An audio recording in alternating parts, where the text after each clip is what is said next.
ก็ถวายความเคารพแด่ท่านพระอาจารย์ดร.พมาจัญญาสุทธิยาโนที่เคารพขอถวายความเคารพแด่ครูบาอาจารย์ที่เข้ามารับชมรับฟังทุกท่านแล้วก็ขอโอกาสท่านพระอาจารย์พระมหาวัชรินทร์อัคคการีประเด็นธรรมข้าประโยชน์ผู้ร่วมแสดงธรรมตลอดจนถึงขอโอกาสท่านพระอาจารย์ดร.นรงค์วุฒิเมธีที่จะได้มา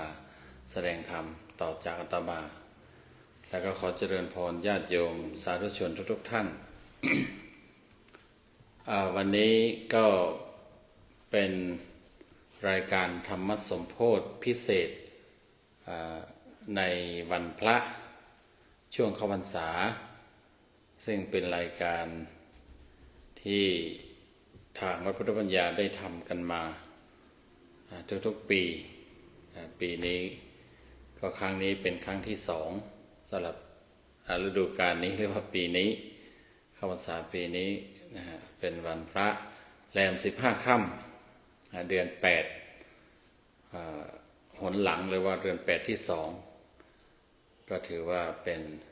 8สุดท้ายของ8 2หนวันพระใหญ่วันอุโบสถหน้าไม่ใช่สิวันพระเล็กก็จะเป็นเปลี่ยนเป็นเดือน9ละพูดง่ายคือพรุ่งนี้ก็เป็นขึ้นแรงค่ำเดือน9นะหมด8 2หนอาตมาก่อนเวลาปกติอาตมาจะปิดท้ายนะก็คือเป็นรูปที่3ปีนี้ การแสดงธรรมนั้นพระอาจารย์ให้พวกอาตมาแสดงกันทั้ง3รูปในปีก่อนๆก็คือท่านจะร่วมแจมด้วยนะท่านจะเป็นองค์สุดท้ายแต่ว่าปีนี้เรามีพระจำพรรษา4รูปรวมทั้งท่านพระอาจารย์แล้วก็ กิจกรรมของเรามีการถ่ายทอดสดช่วงทำวัดเย็นภาคภาษาอังกฤษเริ่ม8 โมงไปลงที่เกือบ9 โมงนั้นเวลาเทศก็เหลือแค่3 ชั่วโมงก็พอดีท่านพระอาจารย์เลยเห็นว่าเรามีพระธรรมทูตปฏิบัติศาสนกิจ3 รูปก็แบ่งให้คนละชั่วโมง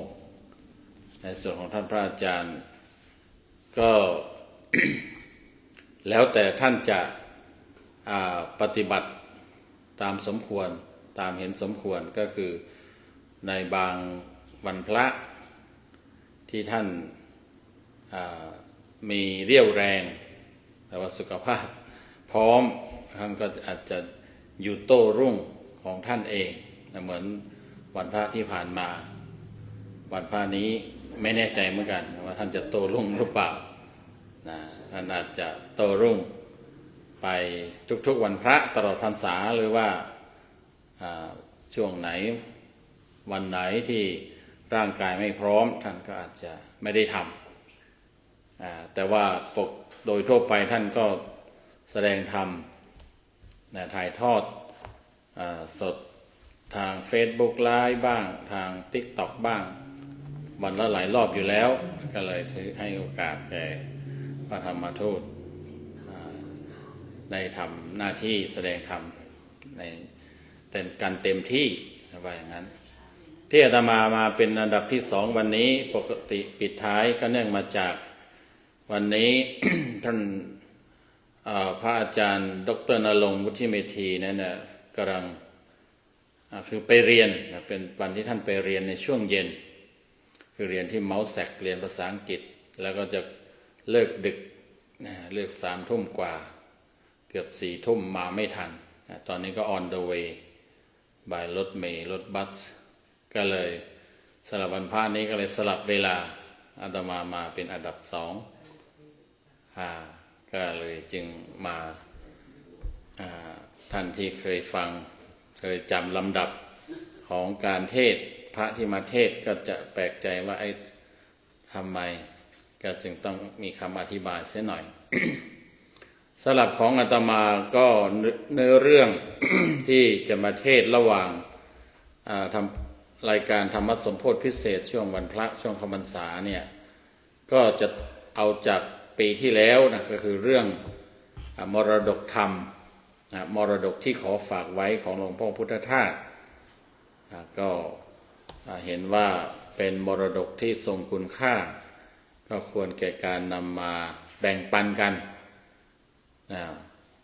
ปีแล้วก็นึกว่าจะแบ่งกันเยอะแยะที่ไหนได้ก็เรียกว่าอธิบายซะเยอะสงสัยจะอย่างนั้น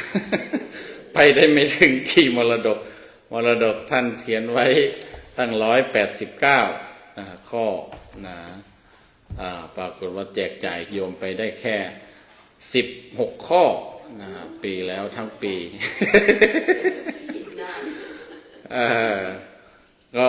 ก็ดีเหมือนกันนะค่อยๆแจกไปเดี๋ยวให้ลวกๆเดี๋ยวมันจะไม่สมคุณค่า วันนี้ก็ท่านจะแจกแค่ได้แค่มรดกเดียวล่ะเพราะตามที่วางแผนตามที่คิดเห็นไว้เหมือนข่าวแล้วก็แจกไป1มรดกก็คือมรดกที่17วันนี้มาแจกมรดกที่18นะฮะ มรดกที่18นี้ก็หลวงพ่อท่านได้เขียนเอาไว้ว่ากฎบัตรของพุทธบริษัทที่ได้ช่วยกันทำขึ้นไว้แล้วอย่างถูกต้องตามหลักพระพุทธศาสนาสำหรับพุทธบริษัทถือเป็นหลักปฏิบัติเพื่อความถูกต้องเป็นผลดีและสะดวกได้ท่านใช้คำว่าสะดวกได้หรือว่าสะดวกสบายหรือว่าสะดวกได้ในการเป็นผู้รู้ผู้ตื่นผู้เบิกบานไม่ตกไปสู่ปรักหนองของไสยศาสตร์และวัตถุนิยมขอฝากไว้เป็นมรดกตลอดกาลนานมรดกข้อที่18นี้เกี่ยวกับกฎบัตรอ่านอีกรอบเนาะกฎบัตรของพุทธบริษัทที่ได้ช่วยกันทำขึ้นไว้แล้วอย่างถูกต้องตามหลักพุทธศาสนาสำหรับพุทธบริษัทถือเป็นหลักปฏิบัติเพื่อความถูกต้องเป็นผลดีและสะดวกได้ในการเป็นผู้รู้ผู้ตื่นผู้เบิกบานไม่ตกไปสู่ปลักหนองของไสยศาสตร์และวัตถุนิยมขอฝากไว้เป็นมรดกตลอดกาลนานก็ตามธรรมเนียมเวอร์ชั่นนี้อาตมาเอาเวอร์ชั่นที่มันมีแปลเป็นภาษาอังกฤษก็จะอ่านเป็นภาษาอังกฤษเพื่อให้ บังเอิญสมมุติว่าจะมีฝรั่งแล้วค่อยอธิบายได้อธิบายได้ฟังแน่นอนเรื่องเดียว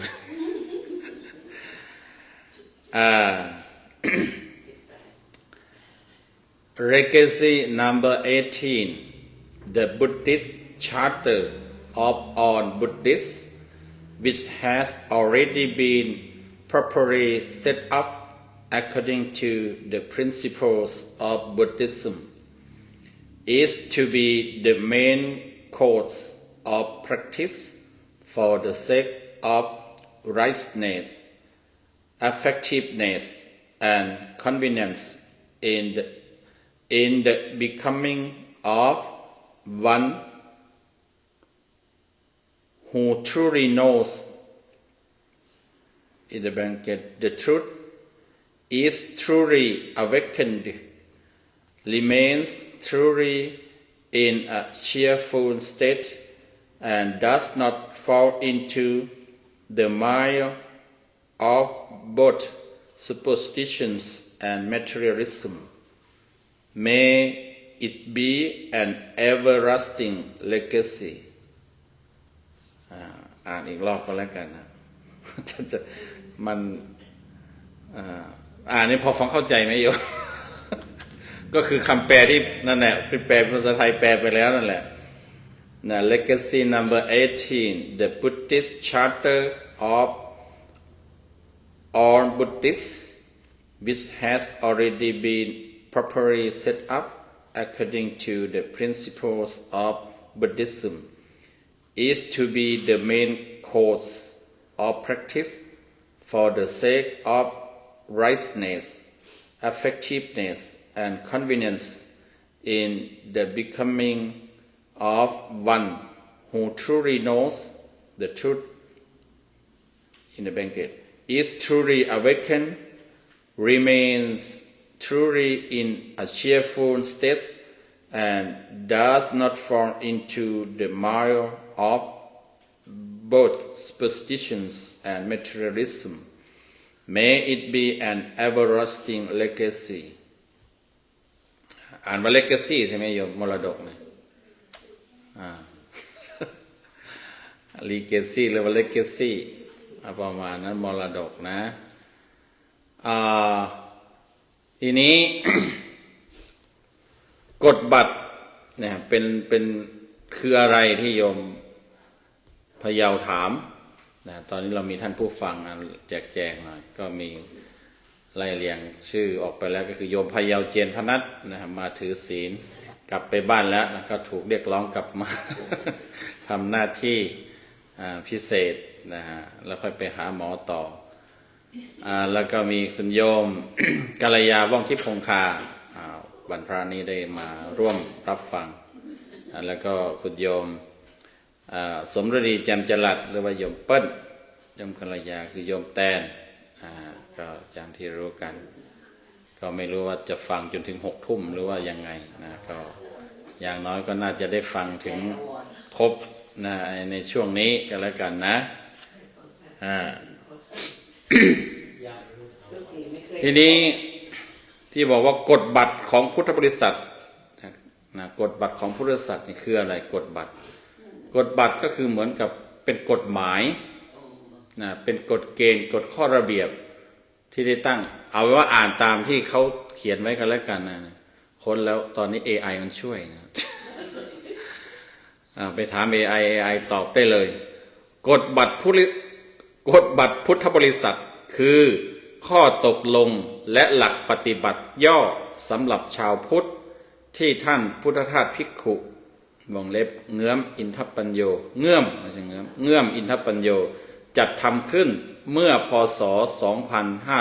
2525 ในงานฉลองครบรอบ 50 ปีสวนโมกขพรารามจังหวัดสุราษฎร์ธานีอำเภอชายาจังหวัดสุราษฎร์ธานีเพื่อให้พุทธบริษัทใช้เป็นแนวทางปฏิบัติธรรมในชีวิตประจำวันอย่างกระชับและจำง่ายนะเขามีอธิบายเบียกว่าที่มาและความสำคัญผู้ริเริ่มก็คือหลวงพ่อพุทธทาสนะเป็นคนเสนอและก็ร่างขึ้นการรับรองคือผ่านการพิจารณาจากคณะกรรมการที่ประชุมทั้งพระและฆราวาสกว่า100 รูปคนใช้เวลานานถึง3 วัน 3 คืนนะเขาบอกว่าถ้าเห็นพ้องต้องกันก็ให้ปรบมือ3 ครั้งประมาณนั้นก็คุณค่าทางใจก็คือเป็นหนังสือธรรมะขนาดพกพาที่บุคคลสำคัญอย่างนายปรีดีพนมยงค์พกติดตัวไว้ตลอดจนวาระสุดท้ายของชีวิตอาตมาก็เคยสมัยเรียนเป็นพระนิสิตนะเรายังความรู้โลกทัศน์ยังไม่กว้างไกลเราเห็นว่ากฎบัตรพุทธบริษัทมันคืออะไรก็ซื้อไว้เล่มหนึ่งแต่ว่าก็เปิดอ่านตอนนั้นมันยังไม่ได้เข้าใจดีนะฮะก็สักแต่ว่าได้ครอบครองตอนนี้ก็จำอะไรไม่ได้ ได้อ่านไปขนาดไหนแล้วนะแต่ว่าจริงๆมันเป็นหนังสือที่เนี่ยระดับคุณโยมนะปรีดีพนมยงค์เนี่ยพกติดตัวนะเพราะว่าท่านก็คงจะไปร่วมด้วยหรือเปล่าเนี่ยไม่แน่ใจเป็นหนึ่งในคฤหัสถ์ที่ไปร่วมรับรองร่วมงาน50 ปีสวนโมกที่จัดทำขึ้นในพศ 2525นะครับเพราะว่าสวนโมกน่าจะจัดขึ้นที่ 2475ใช่ไหมฮะ2475ปีเปลี่ยนแปลงการปกครองหลวงพ่อก็คือตั้งขึ้นมาเพื่อที่เป็นสัญลักษณ์ว่าเราก็จะเปลี่ยนแปลงการศึกษาพุทธศาสนาเสียใหม่พอมาครบพศ 2525ก็ครบ50 ปีก็เลยจัดทำขึ้นลักษณะเด่นของกฎบัตรก็คือใช้ประโยคสั้นกระชับและตรงประเด็นเน้นหลักธรรมที่นำไปใช้แก้ปัญหาในชีวิตประจำวันได้ทันทีช่วยประหยัดเวลาในการศึกษาพระไตรปิฎกฉบับเต็มสำหรับผู้ที่ไม่มีเวลาแล้วก็เขาให้ข้อมูลไว้นะว่ากฎบัตรพุทธบริษัทเนี่ยมีทั้งหมด136 ข้อ136 ข้อมันเหมือนกับเป็นกฎหมายรัฐธรรมนูญสำหรับชาวพุทธ อะไรอย่างนั้นแบ่งออกเป็น10 หมวดนะจริงๆณปัจจุบันอีกอย่างหนึ่งก็คือหนังสือธรรมนูญชีวิตของเจ้าคุณสมเด็จพระพุทธโฆษาจารย์หรือว่าพระธรรมปิฎกพระพรหมคุณาภรณ์พระธรรมปิฎกหลวงพ่อประยุทธ์เราเนี่ยทำอันนั้นก็คือว่าเป็นอันนี้ท่านใช้คำว่าธรรมนูญชีวิตก็คือเป็นกฎหมายรัฐธรรมนูญเป็นกฎหมายหลักสำหรับการดำเนินชีวิตญาติโยมหลายๆท่านก็มีเคยอ่านเคยรู้ตอนนี้มีแปลเป็นภาษาอังกฤษด้วยอันนี้ก็คล้ายๆกันลักษณะอย่างนั้นกล่าวได้ว่าหลวงพ่อพุทธทาสท่านก็ทำในส่วนของท่านแล้วก็แต่ว่าของหลวงพ่อ สมเด็จพระโฆษาจารย์เราเนี่ยท่านคือดึงเอามาจากพระไตรปิฎกเอามาจากคำสอนที่เป็นหมวดเป็นหมู่เป็นอะไรเป็นข้อเป็นหลักธรรมอะไรที่พระพุทธเจ้าได้ตรัสไว้ในพระไตรปิฎกจริงๆแต่หลวงพ่อพุทธทาสท่านละลายคือท่านย่อยท่านละลายท่านแล้วก็คั้นเอาแต่ที่เป็นแต่หัวกะทิหรือว่าแต่อะไรที่สำคัญก็เลือกมาตั้งเป็น200ไม่ใช่136 ข้อแบ่งเป็น10 หมวดซึ่งอาตมาตอนแรกก็ว่าแค่นำเสนอแค่นี้เนี่ยคนก็ยังไม่เข้าใจดีว่ามันมีอะไรบ้างก็เลยว่าได้ไปเนี่ยให้ AI เนี่ยช่วยอาตมาก็พยายามหาอาจจะมีในหนังสือห้องสมุดของเราเนี่ยห้องสมุดหนังสือในห้องสมุดของเราแต่ว่ามันเยอะหนังสือข้างบนไปเคยไปดูอยู่รอบหนึ่งแล้วก็ไม่รู้มันจะอยู่จุดไหนก็หาไม่เจอแล้วก็ที่ไทยอย่างที่ว่าอาตมามีอยู่ที่กุฏิแต่ว่าไม่ได้คิดติดตัวพกอะไรมา พอมานี้ก็เคยถามท่านพระมหาพัชรพลที่บ่ายท่านก็ให้ไว้อยู่แต่นี่ว่ามันเปิดไม่ได้ไปไล่เปิดแล้วเปิดไม่ได้ท่านก็ไปหามาอยู่ส่วนหนึ่งให้แต่ว่าดีที่ว่าเจมินายนะเขาไปถามเจมินายหาเจอเขาเก่ง ปัญญาประดิษฐ์ต้องนับถือเป็นอาจารย์แล้วเขาบอกว่าคืออะไรตอบได้เลยนะแล้วมันมีกี่หมวดอะไรบ้างเขาก็บอกมานี่เขายกตัวอย่างอย่างละข้อ2 ข้อเขาบอกว่าเอาเยอะๆหน่อยมันก็หาเยอะขึ้นมาอีกได้เอาใช้ได้เจมินายก็เลยจะเอามาอ่านสู่กันฟังนะฮะในค่ำคืนนี้เดี๋ยวเปิดเป็นส่วนที่มันมีที่เป็นแบ่งเป็นหมวดนะฮะ อ่านชื่อหมวดให้อันนั้นก่อนก็แล้วกันนะฮะอ่านชื่อหมวดว่าที่ว่ามันมี10 หมวด1ก็คือหมวดทั่วไป2หมวดหลักปฏิบัติที่ควรพิจารณาแล้วยุติ3หมวดความเห็นแตกแยก4หมวดการตีความแห่งถ้อยคำ5หมวดปัญหาที่เกิดขึ้นระหว่างศาสนาแล้วก็6หมวดหลักปัญหาสากลของโลกปัจจุบัน7หมวดสิ่งที่ควรเข้าใจและตราไว้เป็นหลัก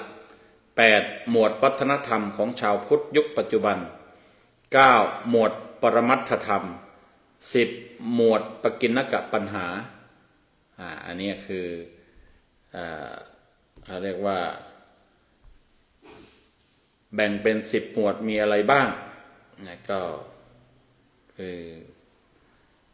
อย่างที่กล่าวไปแล้วก็จะได้มาลงรายละเอียดว่าหมวดแต่ละหมวดนั้นมีอะไรบ้างก็คิดว่าจะ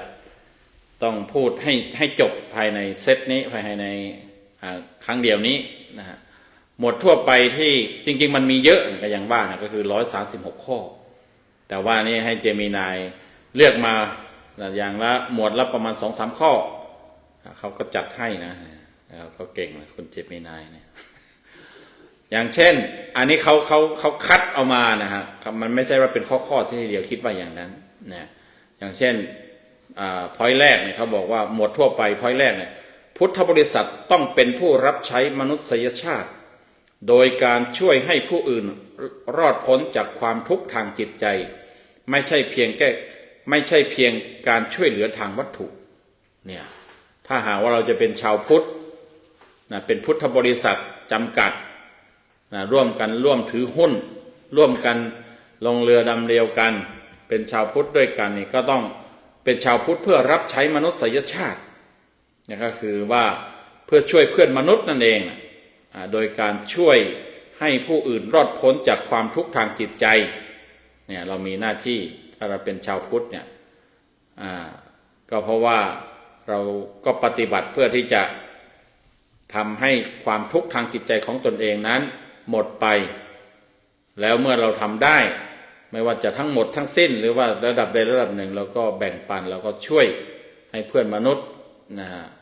ได้หมดความทุกข์ทางจิตใจด้วยไม่ใช่ช่วยแค่ทางวัตถุอย่างเดียวอันนี้ลึกซึ้งนะเราบางทีมัน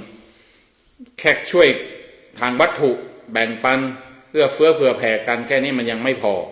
ในความหมายของหลวงพ่อพระธาตุท่านว่า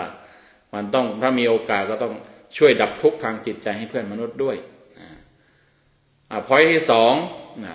ถือเอาความถูกต้องเป็นใหญ่ยึดถือธรรมะเป็นใหญ่วงเล็บธรรมาธิปไตยไม่ยึดถือตนเองก็คืออัตตาธิปไตยหรือเสียงข้างมากที่ไร้ศีลธรรมคือโลกาธิปไตยอันนี้ถือความถูกต้องเป็นใหญ่ไม่ถืออย่างอื่นไม่ถือวัตถุไม่ถือเงินทองไม่ถืออำนาจไม่ถือพรรคพวกแต่ว่าถือธรรมอันนี้เป็นหลักทางพุทธศาสนาอยู่แล้วควรจะเป็นหลักของชาวพุทธเราเนี่ยแต่ว่านั่นนะสิแม้เราเป็นชาวพุทธบางทีเราไม่ถือเอาความถูกต้องเป็นใหญ่ไม่ถือธรรมเป็นใหญ่แต่ว่าถือตัวตนถือตัวตนถือความเห็นของตนพวกของตนเป็นใหญ่หรือไม่ก็คือถือเสียงส่วนมากเป็นใหญ่ประชาธิปไตยเนี่ยจริงๆเนี่ยมันก็ตรงกับคำว่าถ้าว่ากันในแง่หนึ่งนะมันเหมือนกับเป็นโลกาธิปไตยคือเอาตามเขาว่า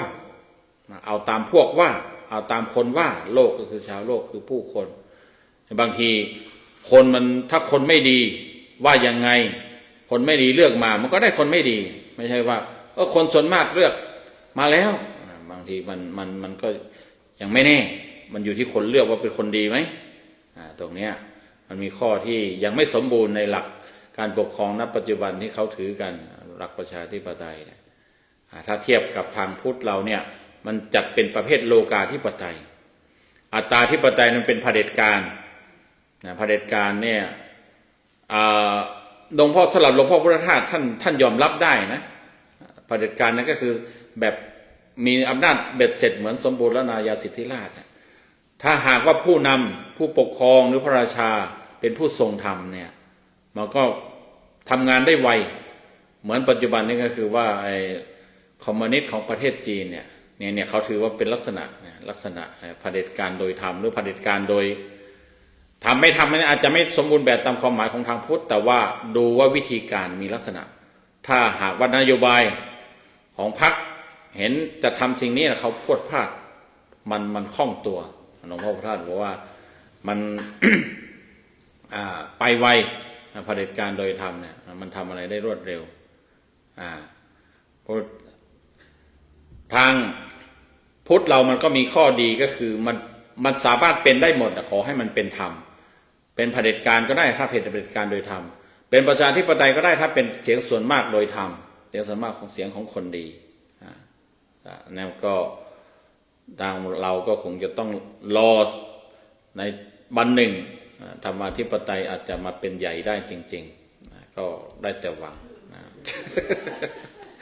รอใช่ไหมครับ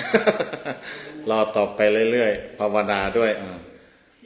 พอยต่อไปสำหรับบททั่วไปเนี่ยเขาบอกว่าการศึกษาต้องคู่กับศีลธรรมการศึกษาที่ปราศจากศีลธรรมจะสร้างคนที่ฉลาดแต่เห็นแก่ตัว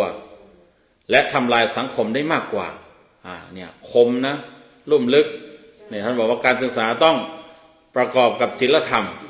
นะเหมือนถ้าการศึกษาไม่มีศีลธรรมเนี่ยเป็นการศึกษาหมาหางด้วนตามความคิดของหลวงพ่อพุทธทาสว่าก็คือว่าก็คือ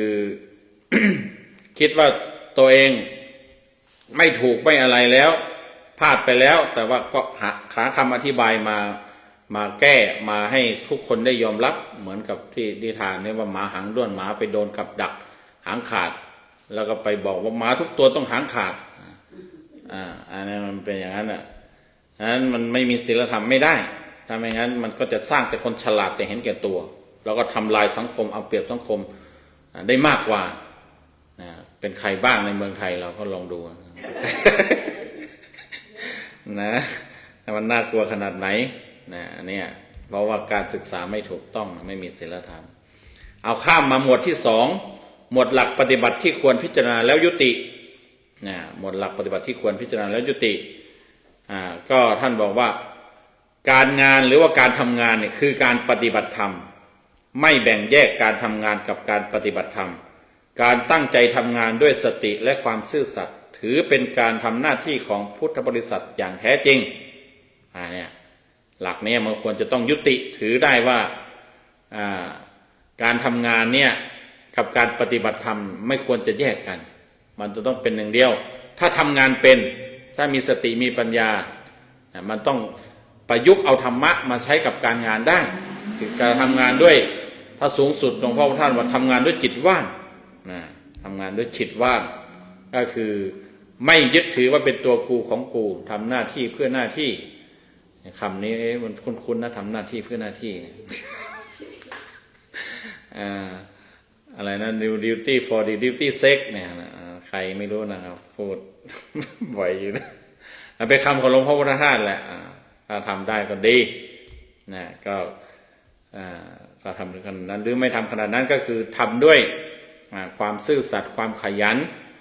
มีสติมีสมาธิระหว่างการทำงานมันก็จะเป็นการปฏิบัติธรรมไปในตัวนะฮะพอยต่อมาเขาบอกว่าตัดทอนพิธีตระกูลไร้สาระละทิ้งพิธีการที่สุรุ่ยสุร่ายงมงายหรือเน้นหน้าตาแล้วหันมาเน้นความเรียบง่ายสอดคล้องกับหลักธรรม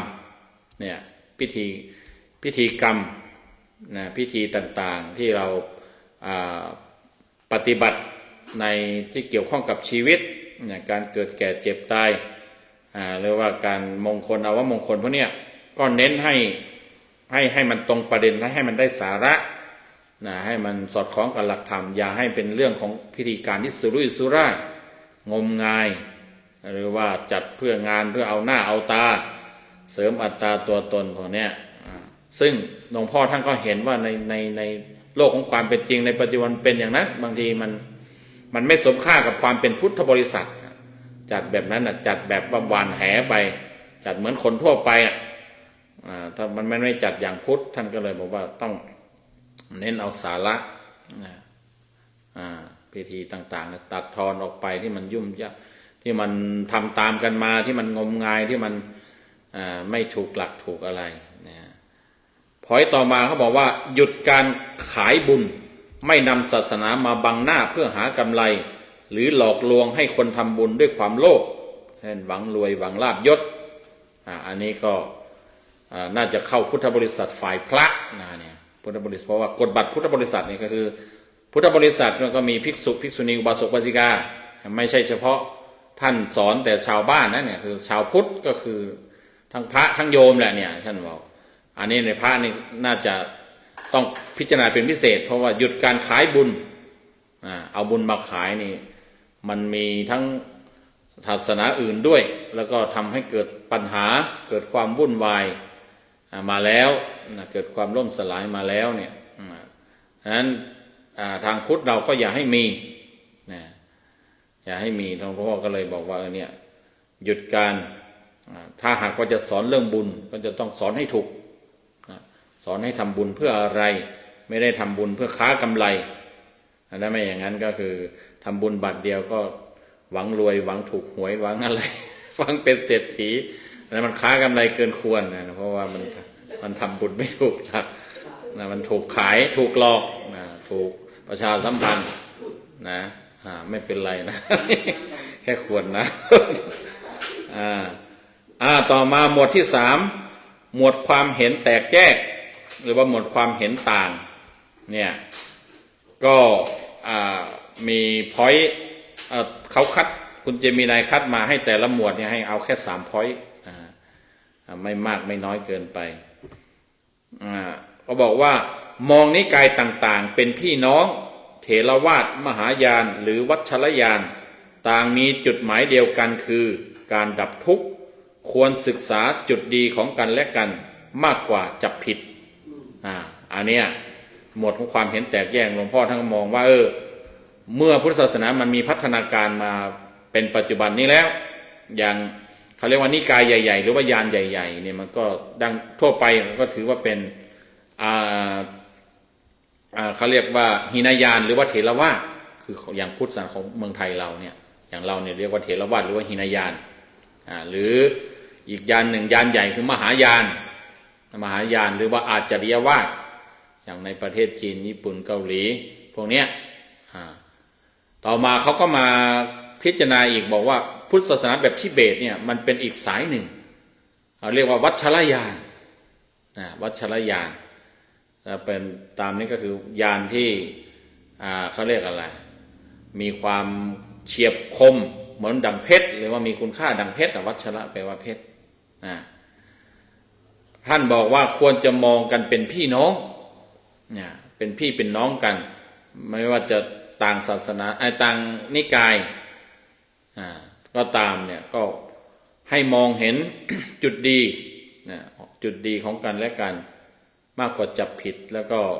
ให้ยอมรับว่าทุกนิกายก็มีเป้าหมายเดียวกันก็คือว่าเราต้องการสอนทุกคนให้ดับทุกข์เป็นไปเพื่อการดับทุกข์อันนี้ก็ถือว่าขั้นความคิดก้าวหน้านะไทยเราเองบางทีเฉพาะเถรวาทไทยเรามันก็มา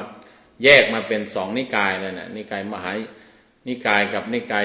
ธรรมยุทธ์ก็จะตีกันอยู่เนี่ยหลวงพ่อท่านชวนเป็นเพื่อนกันเป็นพี่น้องกันยังเรายังเป็นพี่น้องห่างๆอยู่เนี่ยมีบางที่ก็บางกลุ่มบางวัดก็ใกล้บ้างบางวัดก็ไกลไปยิ่งไกลไปหน้าอะไรเนี่ยก็ไปไม่ถูกหลักของหลวงพ่อพุทธทาสว่าละพอยที่สองเขาบอกว่าไม่โจมตีความเห็นที่แตกต่างยอมรับความหลากหลายในการตีความตราบใดที่ไม่ขัดกับแก่นของอริยสัจสี่เนี่ยก็คือให้เขาเรียกว่ายอมรับความหลากหลายในการอธิบายธรรมะในการตีความแล้วก็พูดง่ายๆก็คืออะไรนะแสวงจุดร่วมหรือไม่ใช่เขาเรียกอะไรนะพูดศัพท์นะสงวนจุดต่างแสวงจุดร่วมใช่ไหม ก็คือจุดที่มันเห็นร่วมกันก็เราแสวงหาจุดนั้นมาเป็นประโยชน์เห็นตรงกันเห็นใกล้เคียงกันส่วนจุดต่างเราก็สงวนไว้อย่าเอามาโจมตีกันก็ยอมรับถ้าตราบใดว่าหลักต่างๆเหล่านั้นมันไม่ขัดแย้งกับอริยสัจสี่ก็คือเขาเรียกว่านำไปสู่ไม่ขัดแย้งนั่นก็คือนำไปสู่การให้เห็นทุกข์เห็นเหตุแห่งทุกข์ความดับทุกข์แล้วก็ทางปฏิบัติให้รู้จักทางปฏิบัติให้ถึงความดับทุกข์ได้ก็แสดงว่าใช้ได้พอยที่สามเขาบอกว่าสามัคคีธรรมเป็นกำลังหลักพุทธบริษัทต้องไม่แบ่งแยกเป็นค่ายเป็นฝ่ายจนลืมหน้าที่ในการรักษาพระศาสนาร่วมกันอันเนี้ยแม้ว่าจะมีต่างนิกายต่างยานต่างอะไรต่างๆเราก็จะต้อง รักกันสามัคคีกันไว้รักกันเหมือนพี่ดีกันเหมือนน้องก็ให้มองเจตนาว่าแต่ละฝ่ายก็มีเจตนาในการมีหน้าที่หรือมีเจตนาในการรักษาพระศาสนาร่วมกันอันนี้คือหมวดที่สามนะฮะต่อมาหมวดที่สี่ก็หมวดการตีความแห่งถ้อยคำนะก็มียกมา3 พอยต์เข้าใจคำว่านิพพานนิพพานไม่ใช่เมืองหรือดินแดนหลังความตายแต่คือภาวะที่จิตใจเย็นสงบปราศจากกิเลสซึ่งสามารถสัมผัสได้ในชีวิตนี้อันนี้เป็นลักษณะเด่นของหลวงพ่อพุทธทาสก็คือคนมักจะเข้าใจว่านิพพานเป็นเรื่องไกลตัวนิพพานบางทีหมายถึงตายบางทีเข้าใจผิดหรือเข้าใจว่านิพพานเป็นดินเป็นแดนเป็นบ้านเป็นเมืองอะไรจริงๆแล้วเนี่ยมันไม่ใช่ นิพพานก็คือความดับเย็นของความเร่าร้อนของจิตใจดับจากความเร่าร้อนของกิเลสซึ่งถ้าปฏิบัติถูกเนี่ยถ้ามีสติปัญญาถ้ารู้หลักปฏิบัติจริงๆมันสัมผัสได้ในชีวิตนี้หลวงพ่อพระธาตุท่านจึงบอกว่าบางทีเนี่ยเราสัมผัสได้เป็นทีละขณะหรือเป็นชั่วครั้งชั่วคราวเป็นครั้งเป็นคราวท่านจึงใช้คำว่านิพพานชั่วขณะหรือว่านิพพานชั่วคราวนิพพานชิมรองนิพพานชิมลางท่านบอกว่านิพพานนี่มันก็เป็นเหมือนตัวอย่างของนิพพานจริงมันเหมือนของที่เขาไว้ให้ชิมกับของที่เขาไว้ขายจริงมันก็อันเดียวกันอันนี้เนี่ยเราถ้ารู้จักใช้ประโยชน์จากนิพพานเนี่ยเราไปหัดชิมลางนิพพานใช้ประโยชน์นิพพานก็คือไปสัมผัสนิพพานไปเก็บนิพพานน้อยๆไว้นิดๆหน่อยๆชั่วคราวเมื่อมันเก็บนานๆมันเก็บต่อเนื่องมันกลายเป็นถาวรหรือว่าเป็นนิพพานจริงอันนี้ท่านให้เข้าใจอย่างนั้นเข้าใจคำว่าตัวกูของกูหมายถึงอวิชชาและกิเลสที่เข้าไปยึดมั่นถือมั่นว่าเป็นตัวตนซึ่งเป็นต้นเหตุแห่งความทุกข์ทั้งปวงความทุกข์ทั้งปวงนี่มันมาจากว่าการยึดถือยึดติดหลงผิดคิดว่ามีตัวมีตนนี่แหละมีตัวกูของกูนี่เป็นคำของหลวงพ่อพุทธทาสโดดเด่นมันชัดเจนดีอาจจะเป็นภาษาดูเหมือนภาษาพ่อขุนแต่ว่ามันชัดเจนตัวกูของกูอัตตาตัวตนตัวเราของเราเนี่ย มันก็จริงดังนั้นเหมือนที่เราฟังกันมาตลอดเนี่ยสมมติว่า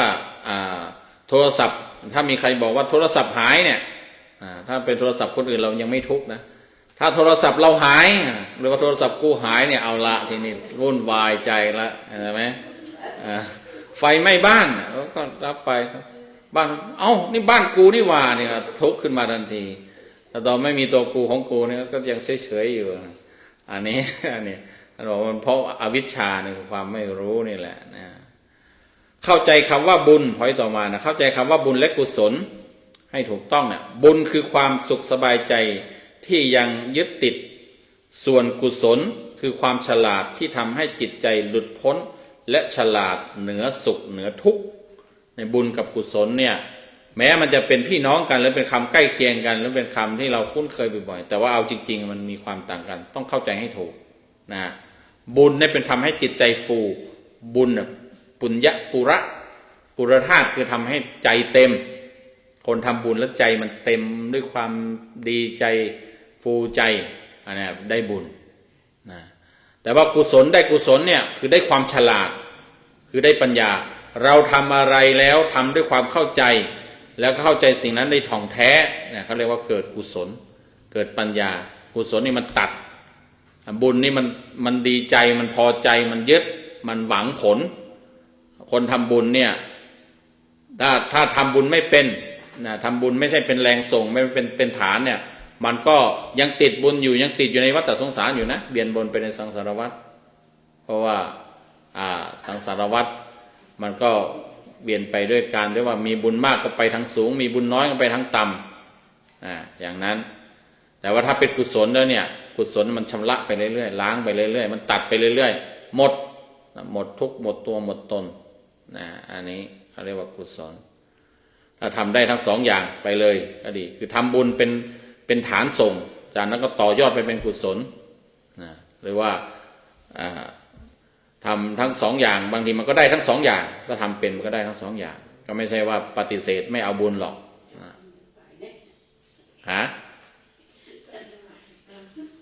จะง่วงแล้วเหรอยังนะค่า5 ทุ่มนะยังรอท่านนรงค์มาถึงหรือยังไม่รู้นะ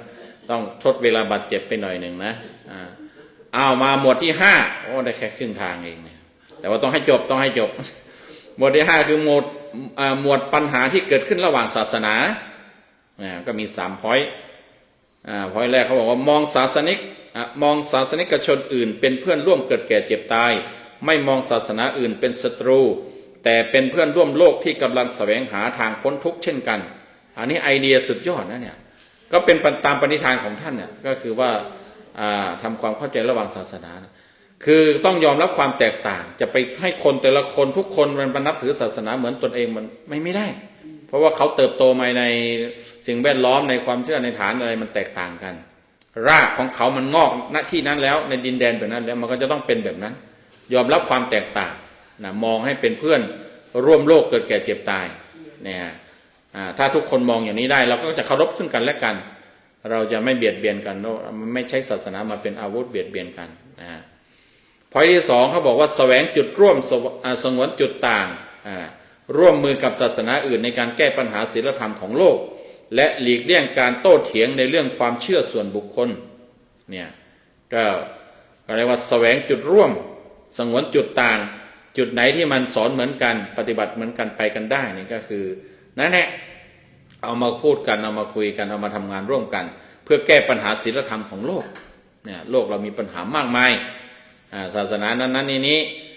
มันเหมือนกับจริตบางทีเหมือนกับอาหารน่ะคนส่วนนี้ศาสนาก็คำสอนก็เหมือนกับอาหารบางคนชอบมันก็ได้ประโยชน์ให้คุณค่าอยู่สำหรับคนแบบนี้คนอีกพวกหนึ่งก็บอกว่าอันนี้อร่อยก็มาแชร์กันมาแชร์กันได้อย่างน้อยคือแก้หิวได้แต่อาหารทุกชนิดมันก็แก้หิวได้ศาสนาก็คือนั่นแหละดับทุกข์ทางจิตใจดับความหิวกระหายกระวนกระวายของจิตใจไว้ได้เหมือนกันแหละเอาจุดร่วมจุดดีไม่มุ่งล้างศาสนาอื่นการเผยแพร่พุทธธรรมต้องทำด้วยความเมตตาไม่ใช่ทำเพื่อเอาชนะหรือเพิ่มจำนวนสาวกเพื่ออำนาจอันเนี้ยในการประกาศศาสนาหลวงพ่อหัวก้าวหน้านะเราทำหน้าที่ของเราไปแต่ว่าไม่ได้มีเจตนาว่าจะต้องไปเอาชนะศาสนาอื่นไม่มุ่งล้างศาสนาอื่นท่านใช้คำอย่างนั้นเลยเราต้องเผยแพร่พุทธธรรมด้วยเมตตาเพราะว่าถ้าหากเอาชนะคนอื่นเนี่ยมันก็ไม่ใช่ละมันไม่มีเมตตามันก็เป็นการข่มขีเบียดเบียนบีทาคนอื่นแต่เราต้องสอนเพื่อที่มีเจตนาว่าเราหวังดีถ้าจะศึกษาถ้าจะมาศึกษาชั้นก็เนี่ยฉันสอนอย่างนี้นะถ้าคุณเห็นประโยชน์ก็เอาไปใช้เอาต่อมาหมวดที่6นะฮะว่าด้วยหมวดหลักปัญหาสากลของโลกปัจจุบันหมวดหลักปัญหาสากลของโลกปัจจุบันนี่ครอบคลุมกว้างขึ้นเรื่อยๆนะเนี่ยหลวงพ่อก็มี3 point อันแรกบอกว่าต่อต้านวัตถุนิยมและบริโภคนิยมมนุษย์ควรรู้อยู่รู้กินรู้อุดมสมบูรณ์ตามจำเป็นไม่ตกเป็นทาสของความอยากที่ไม่มีที่สิ้นสุดเนี่ยอันเนี้ยท่านต่อต้านวัตถุนิยมกับบริโภคนิยมวัตถุนิยมก็คือเห็นวัตถุดีกว่าคุณค่าทางจิตใจคนทุกวันนี้มันมักจะเป็นวัตถุนิยมมากขึ้นเรื่อยๆคนสมัยก่อนยังไหว้วานกันได้อย่างลงแขกลงอะไรวะเนี่ยตัวปัจจุบันต้องจ้างนะถ้าไม่มีเงินจ้างไม่มีทางไม่มีใครไปช่วยการงานใดๆนะอันนี้เขาเรียกว่าเริ่มเป็นวัตถุนิยมมากขึ้นเรื่อยๆรุนแรงขึ้นเรื่อยๆนะอันนี้ก็เพราะว่ามันมีเบื้องหลังปลายทางคือเขาเอาอยากได้วัตถุไปบริโภคไปเน้นการใช้สอยการบริโภคการเสพการกินเนี่ยท่านจึงบอกว่าเราจะต้องรู้จักอยู่รู้จักกินรู้จักเรื่องการสะสมความอุดมสมบูรณ์เนี่ยตามความจำเป็นไม่ตกเป็นทาสของความอยากที่ไม่มีที่สิ้นสุดความอยากมันไม่มีที่สิ้นสุดรวยแค่นี้แล้วรวยตอนไม่มีเงินก็บอกว่ามีเงินสักไม่มีเงิน1,000ก็บอกมีเงิน100ก็บอกว่ามีเงินสัก1,000ก็พอมีเงิน1,000ก็บอกมีเงินสัก10,000ก็พอมีเงิน10,000ก็มีเงินสัก100,000ก็พอมี100,000ก็บอกว่ามีสักล้านอีกสักล้านละมี1 ล้านก็บอกว่ามีสัก10 ล้านพอ100 ล้าน1,000 ล้านมันไม่พอสักทีเนี่ยมันเกินจำเป็นบางคนที่เขาบอกว่ารวยใช้จนชาติหน้าก็ยังไม่หมดเนี่ยอันนี้แสดงว่ามันเกินจำเป็นละเนี่ยคนในโลกปัจจุบันเป็นอย่างนั้นมันสะสมรวยเกินเหตุสะสมเอาไว้เอาอวดหน้าอวดตาเสริมอัตตาตัวตนมานะไม่ได้เอาไปเผื่อแผ่แบ่งปันเพื่อนมนุษย์อันนี้เรียกว่าผิดหลักธรรมชาติผิดหลักธรรมนะพอยที่2ท่านบอกว่าอนุรักษ์ธรรมชาติด้วยธรรมะยึดหลักธรรมชาตินิยมเคารพและดูแลสิ่งแวดล้อมเพราะมนุษย์กับธรรมชาติเป็นสิ่งเดียวกันไม่กอบโกยจนธรรมชาติเสียหายเนี่ยไอเดียท่านนึกถึงสิ่งแวดล้อมนะให้อยู่ตามธรรมชาติแต่แนวของสวนโมกข์ก็อย่างที่เรารู้กันเป็นป่าเป็นธรรมชาติเข้าไปแล้วสงบร่มเย็นได้ท่านบอกว่าให้ถือธรรมชาตินิยมก็คือว่ารักธรรมชาติรักสิ่งแวดล้อมเพราะว่าธรรมชาติกับสิ่งแวดล้อมมันขาดกันไม่ได้เป็นสิ่งเดียวกันถ้าธรรมชาติเสียหายเราก็อยู่ไม่ได้นะ อันนี้เป็นจริงอย่างเราทำลายสิ่งแวดล้อมมากไปก็เกิดความผิดปกติทางฤดูกาลทางธรรมชาติร้อนเกินไปหนาวเกินไปน้ำท่วมเกินไปน้ำขาดเกินไปอะไรพวกนี้เพราะว่ามันธรรมชาติมันไม่สมดุลพอยที่สามในลำหมวดนี้เขาบอกว่ามุ่งสร้างสันติภาพที่แท้จริงสันติภาพภายนอกจะเกิดขึ้นไม่ได้หากมนุษย์ยังไม่มีสันติภาพภายในจิตใจเนี่ยอันนี้เป็นเรื่องจริงเรื่องสันติภาพเรื่องสันติภาพนี่เป็นเรื่องที่มนุษย์เราแสวงหากันมาเนิ่นนานแต่ว่าไปแสวงหาข้างนอกไม่แสวงหาข้างในเนี่ยมันก็เลยไม่เจอเพราะว่าสันติภาพที่แท้จริงนะมันจะต้องมาจากภายในก่อนเริ่มที่ภายในก่อนถ้าภายในไม่มีแล้วนี่ข้างนอกมันก็ไม่มั่นคงไม่มีแม้จัดอย่างเจรจายุติสงครามเนี่ยระหว่างสหรัฐกับอิหร่านเนี่ยไม่รู้ยุติกันกี่รอบแล้วมันก็เพราะว่าพูดยุติบอกให้ยุติแต่ก็ยังขนาดบอกแล้วก็ยังมันไม่หยุดไม่ได้ยุติไม่ได้เพราะว่าใจมันไม่หยุดอันนี้จะมันมุ่งร้ายต่อกันมันก็เลยหยุดไม่ได้อันนี้หลวงพ่อท่านก็มองนะปัญหาสากลของโลกปัจจุบันก็คือเรื่องที่จะทำลายสังคมมนุษย์ก็คือวัตถุนิยมบริโภคนิยมแล้วก็เรื่องที่เราจะต้องเข้าใจก็คือว่าธรรมชาติเนี่ยมันมีคุณต่อเราต่อชีวิตเราต้องอยู่ให้สอดคล้องกับธรรมชาติอย่าทำลายธรรมชาติแล้วก็ถ้าอยากจะสร้างสันติภาพขึ้นมาในโลกจริงๆต้องเริ่มที่จิตใจเราก่อน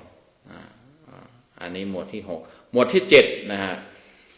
หมวดสิ่งที่ควรเข้าใจและตราขึ้นไว้เป็นหลักก็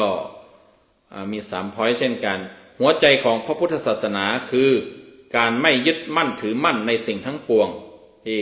คำบาลีที่ว่าสัพเพธัมมานารังอภินิเวสายะสิ่งทั้งหลายทั้งปวงไม่ควรยึดมั่นถือมั่นหรือว่าธรรมทั้งหลายทั้งปวงไม่ควรยึดมั่นถือมั่นธรรมในที่นี้คือสิ่งหลวงพ่อพุทธทาสจะแปลว่าในความหมายหนึ่งในการแปลแบบหนึ่งแปลว่าสิ่งคือครอบคลุมทุกอย่างคือสิ่งทั้งหลายทั้งปวงไม่ควรยึดมั่นถือมั่นนี่คือหัวใจของพุทธศาสนาที่แท้จริงเนี่ยหลวงพ่อว่ามันสั้นเราจะไปขยายเป็นว่าไม่ทำบาปทำกุศลทำใจให้บริสุทธิ์มันก็ได้อยู่แต่ว่ามันก็ยังหลายข้อเกินไปเอาข้อเดียวคือว่าสิ่งทั้งหลายทั้งปวงไม่ควรยึดมั่นถือมั่นเนี่ยคือหัวใจสัพเพธัมมานารังอภินิเวสยะอันนี้คาถาศักดิ์สิทธิ์นะคาถาดีคาถาขังถ้าว่าจะพวกเอาสายขังสายคาถานะอันนี้ภาวนาไว้ได้มันเตือนมันย้ำมันนำทางเราได้นะมันเตือนเราได้นะพอต่อมาบอกความสุขที่แท้จริงคือความสงบความสุขไม่ได้เกิดจากการได้เสพสิ่งที่อยากได้แต่เกิดจากการที่จิตใจหยุดความทยานอยากเนี่ยความสุขที่แท้จริงคือความสงบไม่ใช่ความสุขจากการเสพเนี่ยมันไม่มีวันพอนะแล้วก็มันเหนื่อยมันจะต้องไปแย่งชิงเนี่ยของเสพของที่คนชอบเนี่ยมันคนแย่งกันคนอื่นก็ชอบไม่ใช่แต่เราเนี่ยหรือว่า กว่าจะได้มาต้องเสียเงินเสียทองเสียกำลังเสียเรี่ยวเสียแรงแต่ว่าความสงบของจิตใจเนี่ยมันสร้างได้ด้วยมือของเราสร้างได้ด้วยภายในแล้วก็เราสัมผัสได้แล้วก็เป็นความสุขที่ยั่งยืนความสุขที่แท้จริงนะพอยต่อมาท่านบอกว่าทุกคนมีพุทธะอยู่ในตัวมนุษย์ทุกคนมีความสามารถที่จะฝึกฝนจิตใจให้บริสุทธิ์หลุดพ้นจากความทุกข์ได้เหมือนกันเนี่ยอันนี้หลวงพ่อพุทธทาสก็น่าจะไปเอาความคิดของทางนิกายพุทธศาสนามหายานนิกายเซนนิกายทางโน้นที่เขาบอกว่าทุกคนมีพุทธภาวะอยู่ในตัวก็คือธาตุรู้นะมีธาตุรู้ตัวนั้นคือตัวพุทธะนะที่จะรู้ตื่นเบิกบานเราก็เพียงแค่ว่าไปเช็ดไปปัดไปถูหรือไปปลุกหรือว่าไปฝึกไปฝนอะไรให้ตัวพุทธะน่ะตื่นรู้ขึ้นมาธาตุรู้น่ะตื่นรู้ขึ้นมาหรือปรากฏตัวขึ้นมาก็จะได้พบจะได้เป็นพุทธะด้วยกันทุกท่านทุกคนสามารถที่จะพบจิตใจที่บริสุทธิ์หลุดพ้นจากความทุกข์ได้เหมือนกันเอาข้ามไปหมวดที่8ไปอย่างไรนิดหนึ่งเพราะว่านักเทศองค์สุดท้ายมารอแล้วนะท่านดร.ณรงค์มาแล้วจากโรงเรียนละหมวดที่8นะหมวดวัฒนธรรมของชาวพุทธยุคปัจจุบันหมวดวัฒนธรรมของชาวพุทธยุคปัจจุบัน ก็มี3 พอยต์แรกบอกว่าจัดงานบุญไร้เหล้าและอบายมุขงานศพงานบวชงานทอดกฐินต้องไม่มีสิ่งมัวเมาต้องไม่มีสิ่งเมามายหรือการเล่นการพนันเพื่อให้เป็นบุญบริสุทธิ์เนี่ยอันนี้ก็มันเป็นจริงนะในสังคมปัจจุบันแม้ว่าเราเป็นชาวพุทธเป็นอะไรเวลาจัดงานเนี่ยมันไม่รู้ว่ามันงานบุญหรือว่างานบาปกันแน่นะมันมีทั้งบุญทั้งบาปมันผสมบางทีมันลงทุนไม่คุ้มหรือบางทีมันเป็นบาปซะมากกว่าบุญอย่างนี้หรือไม่เป็นบุญเลยอย่างเนี้ยเพราะว่าจัดงานอะไรก็โหกินเหล้ายาอะไรต่างๆอย่างงานศพอย่างเนี้ยงานศพแทนที่จะเป็นงานโศกเศร้างานมองความจริงสัจธรรมกลายเป็นว่าเป็นงานที่เปิดโอกาสให้คนเล่นอบายมุขเล่นไพ่เปิดไฮโลอะไรอย่างเงี้ยกลายก็เกิดไปงานบวชงานอะไรต่างๆบางทีมันเสียเงินเสียอะไรไปกับความสนุกสนานเพลิดเพลินอะไรเยอะอันนี้ท่านก็เลยบอกว่างานบุญต้องเป็นบุญบริสุทธิ์บุญแท้บุญแท้ที่เป็นอาบน้ำบริสุทธิ์จริงๆไม่ใช่อาบน้ำหอมไม่ใช่อาบน้ำโคลนที่ท่านว่าทำบุญ3 แบบใช่ไหมหลวงพ่อพระธาตุว่าทำบุญที่เอาหน้าเอาตาเนี่ยก็ทำบุญด้วยน้ำหอมอาบน้ำทำบุญด้วยฆ่าสัตว์ตัดชีวิตกินเหล้ายาปาปิ้งก็ทำอาบน้ำโคลนทำบุญด้วยสติปัญญาด้วยความเข้าใจเนี่ยอาบน้ำบริสุทธิ์มันก็สะอาดกินพอยต่อมาเขาบอกว่ากินอยู่อย่างง่ายส่งเสริมวัฒนธรรมเป็นอยู่อย่างต่ำมุ่งหวังอย่างสูงหรือว่ามุ่งกระทำอย่างสูงกินง่ายอยู่ง่ายแต่มีจิตใจสูงส่งเนี่ยก็คือมีความเรียบง่ายอย่าเป็นคนยุ่งยากนะวัฒนธรรมของชาวพุทธก็คืออยู่ง่ายอยู่ง่ายกินง่ายแต่ตายยากอยู่ยากกินยากนี่เดี๋ยวตายง่ายตายไวนะหลวงพ่ออาจารย์เวียงเขาบอกว่าถ้าหากแต่กินตามใจเนี่ยตายทันทีท่านว่าไม่ใช่ตายทันทีต้องอยู่ง่ายกินง่ายนะอยู่อย่างต่ำมุ่งกระทำอย่างสูงเนี่ยอันนี้ชาวพุทธเราต้องมีวัฒนธรรมแบบนี้ท่านแล้วก็พอยต่อมาบอกให้ทานด้วยปัญญาการให้ทานต้องมุ่งเน้นแก้ปัญหาและพัฒนาจิตใจไม่ใช่ทำเพื่อเอาหน้าหรือส่งเสริมให้คนเกียจค้านเนี่ยการให้ทานเนี่ยให้ด้วยปัญญาการให้ทานให้ด้วยปัญญาการให้ต้องมุ่งเน้นแก้ปัญหาและพัฒนาจิตใจผู้รับหมายถึงว่าต้องมีคำว่าผู้รับด้วยเนี่ยก็คือว่าเราให้กับใครเนี่ยก็คือว่าส่งเสริมให้ท่านเนี่ยไปใช้แก้ปัญหาและพัฒนาจิตใจไม่ได้เพื่อที่จะทำเอาหน้าให้ทานเอาหน้าหรือว่าส่งเสริมให้คนรับเนี่ยได้ขี้เกียจนะก็ลึกซึ้งเนี่ยนะทั่วไปเราให้ทานด้วยปัญญาเราก็อาจจะบอกว่ามีความเข้าใจในการให้ทานนั่นนี่แต่นี่ท่านแจกแจงลงไปลึกบอกว่าสำหรับผู้ให้แล้วว่าสำหรับผู้ที่รับการให้เนี่ยมันต้องให้การให้ทานของเราด้วยปัญญามันจะต้องมีผลก็คือเพื่อไปแก้ปัญหาของเขาแล้วก็ช่วยส่งเสริมให้เขาเนี่ยได้ปฏิบัติในเส้นทางของการพัฒนาจิตใจไม่ได้ว่าส่วนเราก็ทำเอาหน้าหรือว่าไปส่งเสริมให้คนขี้เกียจอย่างนี้ก็ไม่ใช่ท่านว่าอย่างนั้นหมวดที่9นะหมวดปรมัตถธรรมหมวดปรมัตถธรรมก็มี3 พอยต์นะฮะแต่ละหมวดมี3 พอยต์เขายกเป็นตัวอย่างแต่ว่ามันมีมากกว่านั้นแหละแต่นี่ยังเป็นตัวอย่างที่ว่านะ1 พอยต์แรกก็คือเห็นกฎอิทัปปัจจยตาเข้าใจว่าทุกสิ่งเกิดขึ้นเสื่อมไปและดับลงเพราะมีเหตุและปัจจัยไม่มีสิ่งใดเกิดขึ้นได้เองลอยๆอันเนี้ยหมวดปรมัตถธรรมก็คือมองให้เห็นกฎอิทัปปัจจยตาที่มันครอบคลุมเป็นกฎใหญ่ที่มันครอบคลุมจักรวาลทั้งหมดหรือว่าหลายๆจักรวาลอะไรก็ตามเนี่ยทุกสิ่งทุกอย่างตกอยู่ภายใต้กฎอิทัปปัจจยตาคือกฎที่ว่าสิ่งนี้มีสิ่งนี้จึงมีสิ่งนี้ไม่มีสิ่งนี้จึงไม่มีไม่มีอะไรที่เกิดขึ้นโดยที่ไม่มีสาเหตุมันมีเหตุมีผลของมันเนี่ยต้องเข้าใจอย่างนั้นอย่าไปหลงเชื่อหลงผิดบางทีไปคนอ้างว่ามีคนสร้างมีอันนี้สร้างไม่มีอาจจะมีกฎจะมีคนสร้างก็คือเนี่ยนะกฎอิทัปปัจจยตาเป็นผู้สร้างเมื่อสิ่งนี้มีสิ่งนี้จึงมี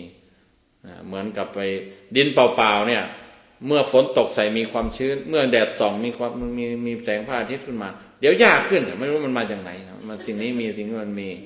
อันเนี้ยเพราะว่ามันมีองค์ประกอบเหมือนอาหารวางไว้เฉยๆเดี๋ยวแป๊บเดียวเน่ามันอะไรมันก็ จุลินทรีย์หนอนเหนินอะไรขึ้นมาละเนี่ยเมื่อสิ่งนี้มีสิ่งนี้จึงมีอันนี้อิทัปปัจจตาพอยต่อมาเขาบอกว่ามองเห็นอนัตตามองเห็นว่าไม่มีตัวตนที่เที่ยงแท้ทุกอย่างเป็นเพียงกระบวนการของขันธ์ห้าเพื่อลดความเห็นแก่ตัวเนี่ยให้มองเห็นเรื่องอนัตตาเนี่ยเป็นหลักสำคัญทางพุทธศาสนาลักษณะที่โดดเด่นของพุทธศาสนาคือเนี่ยหลักอนัตตาเนี่ยไม่มีตัวตนถ้าถามว่าอะไรเป็นลักษณะของพุทธศาสนานั้นต้องบอกว่าเนี่ยอนัตตาเนี่ยไม่มีตัวตนเนี่ยมันไม่มีในศาสนาอื่นมีแต่ในศาสนาพุทธนะอันเนี้ยเพราะอย่างยิ่งก็คือว่าที่มันรวมกันเป็นขันธ์ห้าที่เป็นตัวเป็นตนที่เราจะทำให้เราหลงผิดคิดว่าเป็นอัตตาเนี่ยต้องมองให้เห็นว่ามันไม่มีนะไม่มีตัวตนที่แท้จริงเพื่อเราจะได้ไม่หลงผิดไม่เห็นแก่ตัวนั่นเองต่อมาพอยอีกที่สามเขาบอกว่าใช้ชีวิตอยู่อย่างความว่างใช้ชีวิตอยู่ด้วยความว่างโทษทีใช้ชีวิตอยู่ด้วยความว่างทำงานทุกอย่างด้วยจิตใจที่ว่างจากความยึดติดในตัวตนแต่เต็มไปด้วยความรับผิดชอบและปัญญาเนี่ยเขาเรียกว่าทำงานด้วยจิตว่างนะแต่ไม่ใช่ว่าปล่อยปละละเลยแต่ว่าทำด้วยความเข้าใจทำด้วยความรับผิดชอบทำด้วยปัญญาที่เข้าใจอย่างแท้จริงนะไม่ได้ทำเพื่อที่จะยึดติดเป็นตัวตนของตนแต่ว่าทำงานเพื่อที่จะให้มันถูกต้องตามลักษณะของงานแล้วก็ให้เกิดประโยชน์กับตนเองและผู้อื่นเรียกว่าทำงานด้วยจิตว่างเนี่ยหลวงพ่อพุทธทาสบอกว่ามันสบายแล้วมันดีกว่ามันมีประสิทธิภาพมากกว่าคนที่ทำงานด้วยจิตใจวุ่นวายหรือว่ามีเจตนาอย่างอื่นนะหมวดสุดท้ายแล้วหมวดที่10หมวดปกิณกับปัญหานะมีพอยต์3พอยต์ที่ยกเป็นตัวอย่างนะพอยต์แรกบอกว่าปราบเกจิอาจารย์และไสยศาสตร์เตือนสติพุทธบริษัทไม่ให้หลงเชื่อเรื่องดวงชะตาเรื่องเครื่องรางของขลัง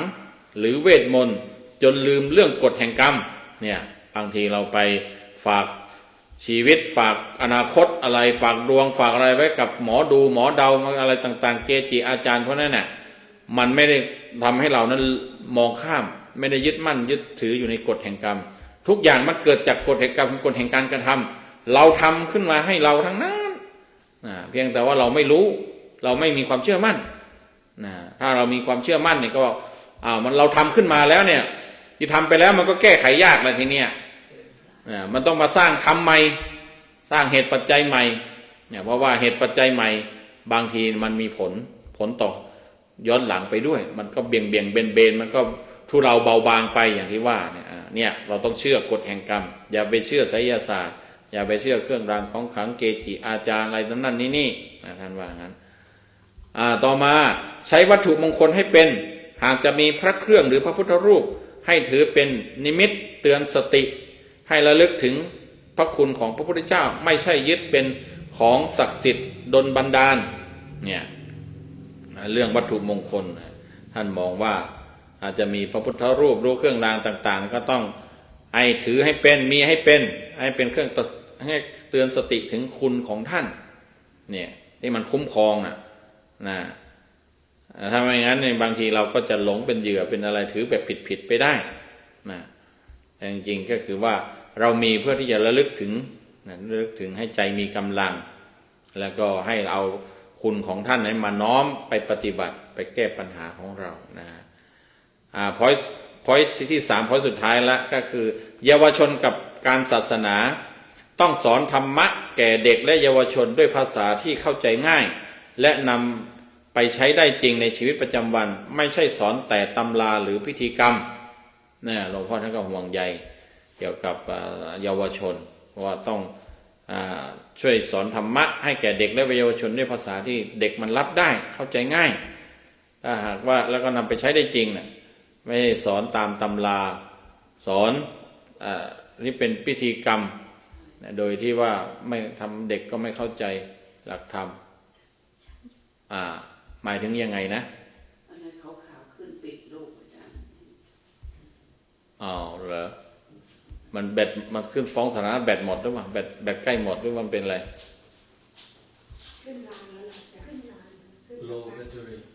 low battery ก็ไม่เป็นไรมันยังทำงานอยู่มั้งอันนี้เป็นฟ้องเฉยๆใช่เพราะว่ามันชาร์จไม่เต็มนะก็เลยแต่ว่าคิดว่า cover สองรูปนะแต่ต่อไปจะเอา iPad นี้ถ่ายทอดท่านนะ ผมก็ถือว่าทดเวลาบาดเจ็บต่อเนื่องกันมาก็แล้วกันนะแล้วก็อาจจะเป็นการชดเชยให้ท่านนะครับเพราะท่านจะได้ไม่ต้องพูดมาก ถ้าผมมองในแง่ดีนะแต่ว่ามองในแง่ด้วยว่าผมก็ต้องขออภัยที่ใช้เวลาท่านเกินมากไปแล้ว อันนี้ก็คือเกี่ยวกับเรื่องมรดกธรรมของหลวงพ่อพุทธทาสข้อที่18นะฮะเรื่องกฎบัตรของพุทธบริษัทกฎบัตรคืออะไรก็คือว่าแนวหลักปฏิบัติที่ชาวพุทธเราพุทธบริษัทเราควรจะเข้าใจถือเป็นข้อที่ท่านได้ทำไว้สำหรับชาวพุทธเราให้เป็นมรดกในวาระที่สวนโมกข์ครบรอบ50 ปีนะฮะมี136 ข้อมี10 หมวดอย่างที่มีตัวอย่างย่อๆน้ำย่อยอย่างที่ได้กล่าวไปถ้าหากว่าหาหนังสือได้ในโอกาสต่อไปอาจจะได้เอามาพูดเอามานำเสนออีกนะในค่ำคืนนี้ไม่ใช่กันในข่าวที่ทำขึ้นมาในข่าวที่สวนโมกข์ตั้งได้50 ปีในปีพศ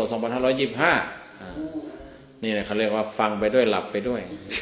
ก็ไม่ว่ากันมันเหนื่อยแล้วมันดึกด้วยนะ องค์แสดงธรรมต่อไปก็อาจจะแสดงไปด้วยหลับไปด้วยก็ได้ แต่สำหรับอาตมานั้นก็ขอจากลาท่านผู้ชมผู้ฟังไว้แต่เพียงเท่านี้นะขอความสุขความสวัสดีจงบังเกิดมีแก่ทุกท่านที่ได้ปฏิบัติตามกฎบัตรของพุทธบริษัทแล้วด้วยเถิดสาธุสาธุสาธุ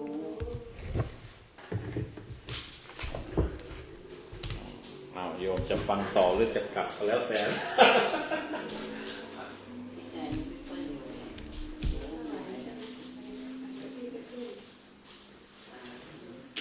ยังไม่ได้กดฟินิชนี่